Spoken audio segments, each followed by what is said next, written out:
Hello my dear friends, welcome to my channel eBiology and Stuff. One of my students requested me to upload video on SDS page. So here I am presenting principle, protocol and analysis of SDS page. उससे पहले मैं बताना चाहूँगी कि मैंने protein से related जो भी इंफॉर्मेशन है जो CSIR टॉपिक्स में है या गेट में जो भी पूछे जाते हैं क्वेश्चंस, उनसे रिलेटेड जो भी इंफॉर्मेशन है वो वीडियो ट्यूटोरियल्स के थ्रू मेरे चैनल में ऑलरेडी अपलोड कर दी है। तो कंप्लीट प्रोटीन इन्फॉर्मेशन के लिए आपको मेरा चैनल सब्सक्राइब करना और सारे वीडियोस को देखना है और मुझे बताना है कि are you satisfied with the videos या और भी कोई इन्फॉर्मेशन है जो आपको चाहिए। We will discuss and now let's start with the current video. What is SDS page? SDS page is nothing but an analytical method to separate compounds of a protein mixture based on their size. SDS, sodium dodecyl sulfate and polyacrylamide gel electrophoresis. So what happens in this SDS page? We have one gel, that is polyacrylamide gel, which provide us highly cross-linked gel matrix, or through which smaller proteins move faster and big proteins move slower. तो क्या होगा, एक polyacrylamide का jail है matrix form में, तो जो भी प्रोटीन्स हैं जो लो मॉलिकुलर वेट हैं या स्मॉल पॉलीपेप्टाइड चेन हैं वो फास्ट मूव करेंगी, और जो बिग प्रोटीन्स हैं जिनका मॉलिकुलर वेट ज़्यादा है और they are long polypeptide chain वो स्लो मूव करेगी। ठीक है, और जो ये नीचे इमेज दी है, this image is showing all the whole apparatus of SDS page. Sample कहाँ से लोड करते हैं, जेल कहाँ रहता है, फिर जो प्रोटीन्स है वो कैसे सेपरेट होती है। ठीक है, तो here you can see the higher molecular weight proteins, they are near the well, that means they are moving slowly, and lower molecular weight proteins are far away from the well, that means they are moving faster. Okay, so the principle is कि long polypeptide chains or high molecular weight proteins will move slow and the low molecular weight and small polypeptide chains will move faster. Now how to prepare the sample for SDS page? For this we should first prepare a gel loading buffer. How to prepare gel loading buffer? You should add your protein with bromophenol blue, 2-mercaptoethanol, glycerol, SDS and tris HCl. What is the role of bromophenol blue? Bromophenol blue will act as a tracking dye through which you can track the run of your protein sample. 2-mercaptoethanol will break the disulfide linkages by reducing them. Here you can see 2-mercaptoethanol break the disulfide linkages by the process of reduction. Then what is the role of SDS? SDS will distribute negative charge to all the protein. How?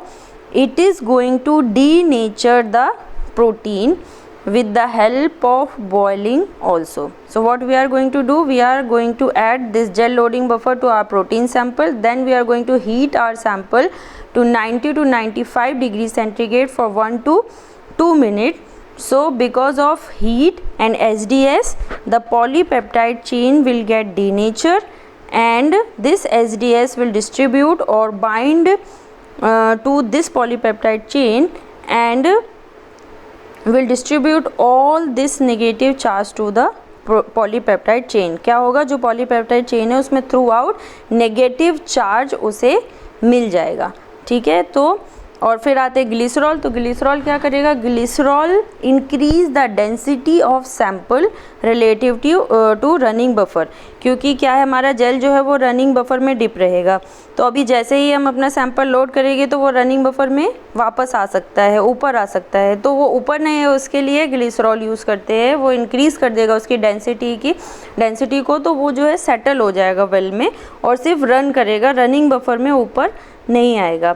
फिर है tris HCl। तो tris HCl जो है वो उसके दो role हैं, एक तो एसिडिक मीडियम प्रोवाइड करता है डीनेचुरेशन के लिए और दूसरा कॉन्स्टेंटली हेल्प करता है कंडीशन को मेंटेन करने में। ठीक है, तो हमें क्या करना है, प्रोटीन को सैंपल लोडिंग बफर में ऐड कर देना है, फिर उसको हीट करना है और हीट करने के बाद ठंडा करके उसको 15,000 RPM पर 1 मिनट के लिए 4 डिग्री सेंटीग्रेड पर सेंट्रीफ्यूज करना है और जो सुपरनेटेंट है उसको यूज़ करना है as the protein sample for SDS page.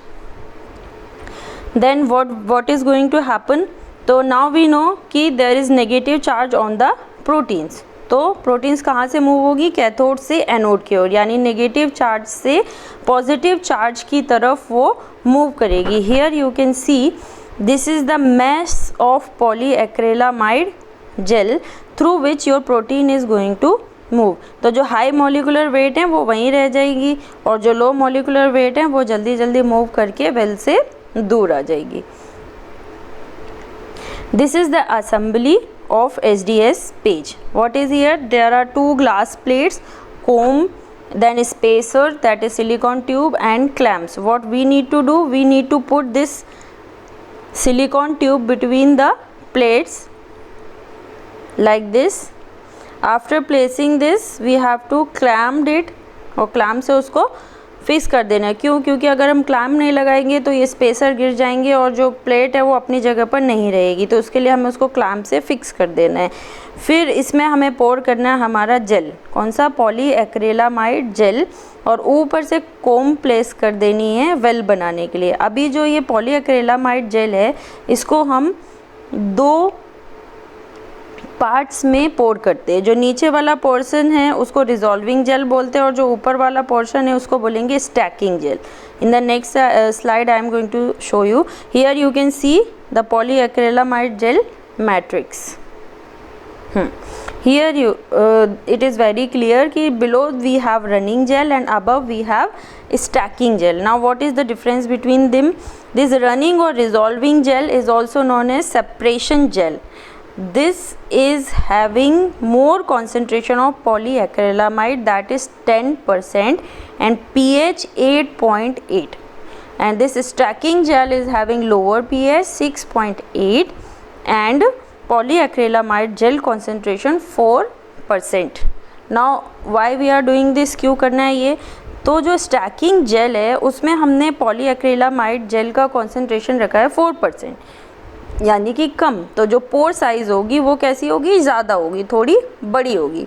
इसका पर्पस क्या, और पीएच क्या रखा है 6.8, तो इसका पर्पस क्या है, to line up all the protein samples loaded on the gel so that they can enter running gel at the same time. ठीक है, वो लाइन अप हो जाएगी सारी प्रोटीन्स और फिर वो रनिंग जेल में एक साथ एंटर करेगी। ये नहीं कि पहले एक जा रही है फिर दूसरी जा रही है, then the running can be different for different type of protein samples. तो क्या होगा, पहले वो लाइन अप हो जाएंगी फिर एक एक करके रिजॉल्विंग जेल या सेपरेटिंग जेल में एंटर करेंगी, then they will be separating based on their molecular weight. अब एक चीज़ और है, here all the proteins are going to have negative charge because of SDS। तो ये क्या होगी, नेगेटिव से पॉजिटिव की तरफ ही मूव करेगी। क्योंकि अब समझ में आया कि SDS क्यों यूज़ करना है, तो वो नेगेटिव चार्ज, अभी अलग अलग प्रोटीन को अलग अलग चार्ज होते हैं। मैंने पहले वीडियो ट्यूटोरियल्स में आपको बताया कि हर एक different amino acids having different charge, और कुछ तो ऐसे जिनको कोई चार्ज नहीं है। तो हमने क्या किया, SDS ऐड कर दिया जिससे सारी प्रोटीन्स को नेगेटिव चार्ज मिल गया और वो कहाँ मूव हो रहे, पॉजिटिव चार्ज की तरफ। ठीक है, now after this electrophoresis happens, जब आपका ख़त्म हो जाएगा सब, तो आपको क्या करना है, इसको जो हमारा जेल है उसको जेल फिक्सिंग सॉल्यूशन में रख देना है, that is the methanol plus glacial acetic acid for 2 hours. फिर उससे निकाल कर उसको कोमासी ब्रिलियंट सॉल्यूशन में रखना है, that is a dye. Coomassie dye binds to only basic amino acid and the reason is it is having sulphonic acid. Sulphonic acid क्या है, सल्फोनिक एसिड ग्रुप है इसके पास, तो इसके पास कौन सा चार्ज होगा, नेगेटिव चार्ज। अभी नेगेटिव चार्ज है इसलिए ये किसको बाइंड होगी, पॉजिटिव चार्ज अमाइनो एसिड्स यानी बेसिक अमाइनो एसिड्स को, जैसे आर्जिनिन, लाइसिन, हिस्टीडीन, आपने देखा ही होगा पिछली वीडियोस में, तो वो जाकर उससे बाइंड हो जाएगी। अभी जो भी एक्सेस डाई है उसको रिमूव कर देना है, डी स्टेन सोल्यूशन में रख सकते हैं 4 आवर्स के लिए, तो जो हमारी बैंड की विजिबिलिटी है वो बढ़ जाती है। अभी ये क्या है, this is the marker. Marker हम इसलिए रन करते हैं because it helps us to calculate molecular wait.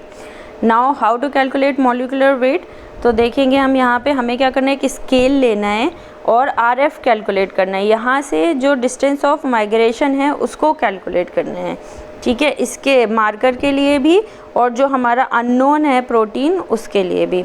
फिर RF कैलकुलेट करके क्या करना है, how to calculate this RF को migration distance of the protein divided by migration distance of the dye front. Dye front क्या है, ब्रोमोफिनॉल ब्लू जो डाई हमने सैंपल लोडिंग बफर में ऐड की थी उसकी डिस्टेंस हमें स्केल से देखनी है, और हमारा जो बैंड है उसकी डिस्टेंस देखनी है, और हर एक के लिए RF कैलकुलेट कर लेना है, नोन मार्कर के लिए भी और अननोन प्रोटीन के लिए भी।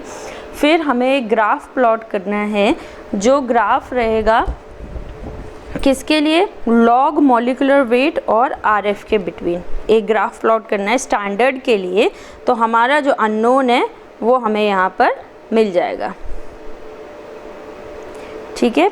तो लॉग मॉलिक्यूलर वेट और RF का एक ग्राफ बनाना है और हमारा अननोन ये मिल जाएगा। This how you are going to calculate, by generating the equation y is equal to mx plus b। अभी ये जो इक्वेशन है ये मैंने बायोरेड वेबसाइट से लिया है। ये इक्वेशन उनके स्टैंडर्ड प्रोटीन्स के लिए, हमारे प्रोटीन्स के लिए कुछ डिफरेंट भी आ सकता है। हम कोई दूसरा मार्कर यूज़ करेंगे तो हमारा दूसरा y is equal to mx plus b जो है वो दूसरे टाइप का इक्वेशन बनेगा। तो क्या करना है, ग्राफ प्लॉट करके ये इक्वेशन बना लेना है।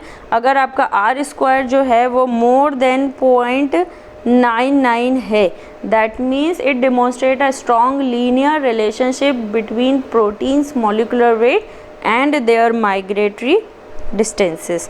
तो ये जो है इस वैल्यू को हमें याद रखना है। इस तरीके से आप क्या करोगे, जो है उनका जो हमारा अननोन है उसका मॉलिक्यूलर वेट निकालोगे, ठीक है। We are going to see one video in which you will be getting all the information how we place the assembly and how we do this complete SDS page। ये जो video है ये है एंडोलिसिया take के द्वारा बनाया हुआ। अभी इस वीडियो में हम देखेंगे कि SDS पेज जो है वो कैसे परफॉर्म करते हैं। तो पहला ग्लास प्लेट लेना है, उसके ऊपर स्पेसर्स रख देने हैं, फिर उसके बाद दूसरा ग्लास प्लेट रखना है और उसको एक असेंबली में प्लेस कर देना है। उस असेंबली की खासियत ये है कि आपकी जो ग्लास प्लेट्स हैं वो एक ही पोजीशन पर फिक्स हो जाती है और फिर ये जो अपना जेल है वो भी बाहर नहीं होता और ग्लास प्लेट्स भी इधर उधर मूव नहीं होती है। फिर क्लैम्प को टाइट कर देना है और फिर इस असेंबली को उठाकर बिग असेंबली में रखना है और बड़े वाले स्क्रू से भी टाइट कर देना है। अभी आपके पास ये वाला सेटअप अगर नहीं है तो you can use clamps also. जो मैंने पिक्चर्स में 2 क्लैम्प्स दिखाए थे ऊपर और नीचे, अगर अच्छे से क्लैम्प भी कर देते हैं ना तो भी हमारा काम बन जाएगा, ठीक है। अभी इसमें स्टेराइल डिस्टिल वाटर या फिर आइसोप्रोपेनॉल से एक वॉश जो है वो देना है जेल को डालने से पहले, ठीक है। तो ये वॉश करके और इसको डिस्कार्ड कर देना है इस तरह से। अभी जो है अब हम ये है हमारे पास फ़िल्टर पेपर, इससे हमें सोक कर देना, जो भी एक्स्ट्रा वाटर या जो भी है वो निकल जाएगा। अब आते हैं हमारे जेल की तरफ। तो मैंने बताया था नीचे वाला जेल कौन सा होता है, सेपरेटिंग जेल। तो पहले हम वो प्लेस करेंगे। सेपरेटिंग जेल बनाते कैसे हैं, तो एक्रेलामाइड रहेगा, उसमें SDS रहेगा, ट्रिस HCl रहेगा। अभी एक्रेलामाइड जेल के 2 कंटेंट्स होते हैं, एक होता है TMAD और अमोनियम परसल्फेट। TMAD मतलब NNN टेट्रामेथाइल एथिलीन डाई अमाइन और अमोनियम परसल्फेट 10%। इन दोनों को बिल्कुल आखिरी में ऐड करना है एक्रेलामाइड सॉल्यूशन में, क्योंकि जैसे ही इसको ऐड करेंगे तो वो पॉलीमराइज होना शुरू हो जाएगा, ठीक है। तो जैसे इनको ऐड किया तुरंत जो माइक्रोपिपेट है उसमें उसको भर के और धीरे धीरे ग्लास प्लेट में ऐड करते जाना। अभी कितनी लेंथ तक ऐड करना है, ऊपर का 2 सेंटीमीटर छोड़ देना है, किसके लिए, स्टैकिंग जेल के लिए। उतना 2 सेंटीमीटर छोड़कर बाकी में सेपरेटिंग जेल जो है वो पोर कर देना है। फिर आइसोप्रोपेनॉल डालकर उसका लेवल जो है वो इक्वल कर देना है और फिल्टर पेपर से एक्स्ट्रा जेल या आइसोप्रोपेनॉल जो भी है वो उसको एब्जॉर्ब कर लेना। आइसोप्रोपेनॉल नहीं है तो आप distil water, sterile distil water भी यूज़ कर सकते हैं उसको लेवल करने के लिए। ठीक है, इन्होंने 2 बार में सेपरेटिंग जेल को पॉलीमराइज़ किया है, अगर नहीं तो आप 1 बार में भी कर सकते हैं। फिर स्टैकिंग जेल प्लेस कर देना, स्टैकिंग जेल डाल देना। स्टैकिंग जेल मैंने बताया कि उसमें क्या 10% कॉन्सेंट्रेशन होता है पॉलीएक्रिलामाइड का, और फिर प्लेस कर देना है हमारा कोम।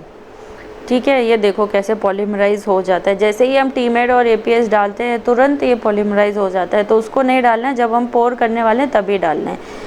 फिर जब ये कोम रख के जब ये पॉलीमराइज़ हो जाए तो इनको लूज़ करके हमारा जो सेटअप है उसको निकाल लेना है। और कहाँ रखना है, जो हमारी मेन असेंबली है विद टैंक उसमें। ठीक है, और क्लैम्प की हेल्प से उसको सेट कर देना है। फ्रंट साइड जो है वो कौन सी रहेगी, जो कोई भी साइड आप फ्रंट में ले सकते हैं।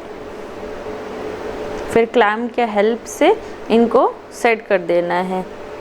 क्लैम्प की डायरेक्शन क्या रहेगी, जो होल वाला पोर्शन है वो पीछे रहेगा, फ्लैट वाला पोर्शन आगे रहेगा। फिर धीरे से कोम को निकाल देना और आप देख सकते हैं कैसे वेल्स जो हैं वो बन गए। फिर एक आइसोप्रोपेनॉल वॉश देनी है जिससे जो वेल है वो उसमें जो एक्स्ट्रा जेल या कुछ रह गया होगा तो वो निकल जाएगा। और फिर रनिंग बफर डाल देना है। अभी रनिंग बफर क्या है, tris base buffer we use running buffer used as running buffer. Running buffer के हेल्प से जो करंट है वो पास हो जाती है और एक पीएच जो है वो मेंटेन रहता है। फिर ये रहा हमारा protein sample with gel loading buffer. तो मैंने आपको बताया था इसमें ग्लिसरॉल होता है, तो ये रनिंग बफर में ऊपर नहीं आएगा, ये क्या होगा वेल में सेट हो जाएगा। तो धीरे से वेल में जो है हमारा वो सैंपल लोड कर देना है। देखो वो नहीं आ रहा ना ऊपर, अगर इसमें ग्लिसरॉल नहीं होगा तो ये सारा ऊपर आके रनिंग बफर में मिक्स हो जाएगा और उधर प्रोटीन होगी नहीं रन होने के लिए।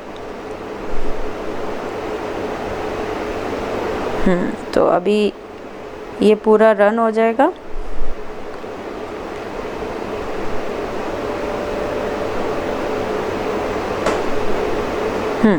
अभी ये बता रहे हैं कि कैथोड और एनोड का आपको बहुत ख्याल रखना है, यानी कैथोड वायर कैथोड में अटैच करनी है और एनोड वायर जो है वो एनोड में अटैच करनी है। प्लस प्लस को, माइनस माइनस को, और फिर पावर ऑन कर देना है। जो भी पावर आपको चाहिए रन करने के लिए, ज़्यादा पावर यूज़ करेंगे तो जल्दी रन हो जाएगा और कम पावर यूज़ करेंगे तो टाइम लेगा।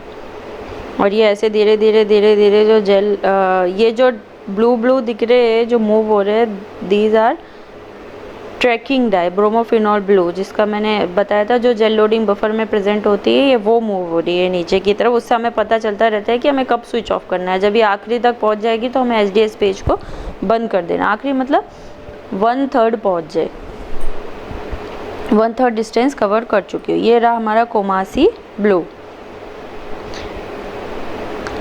तो स्टॉप करना है, असेंबली को बाहर लेना है, फिर उसमें से धीरे से क्लैम्प्स हटाकर जेल को बाहर निकाल लेना है।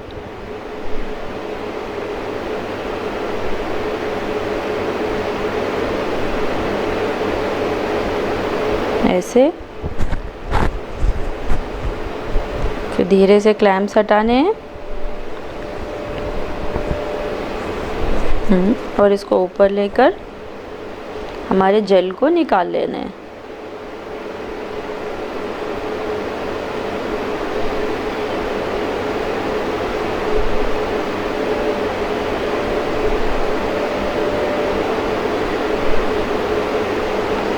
और स्पेसर से या नाइफ से या स्कैल्पेल से आप किसी से भी उसको वेल वाला जो पोर्शन है उसको कट करके हटा देना है। You can use gel fixing solution also, जो मैंने बताया था 2 घंटे के लिए। अगर आपके पास नहीं है तो आप डायरेक्टली डाई में भी रख सकते हैं 2 से 3 घंटे के लिए, 2 to 3 आवर्स। तो आपको इस तरीके के जो हैं बैंड्स मिल जाएंगे। फिर आपको एक स्केल रख के क्या कैलकुलेट करना है, माइग्रेशन डिस्टेंस कैलकुलेट करना है ट्रैकिंग डाई की और सैंपल की, और बस आरएफ कैलकुलेट करके ग्राफ प्लॉट करें और जो हमारा अननोन प्रोटीन है उसका मॉलिक्यूलर वेट कैलकुलेट करें। थैंक्स टू दिस लैब जिन्होंने इतना बढ़िया वीडियो बनाया है। इसमें मैंने सिर्फ अपनी वॉइस प्लेस की है। ये डिपार्टमेंट ऑफ बायोलॉजी का है और आई होप कि ये वीडियो आपको पसंद आया होगा। So hope you like the video and please subscribe the channel and press the bell icon so you will be getting all the videos which I am going to upload on the channel. Thank you very much.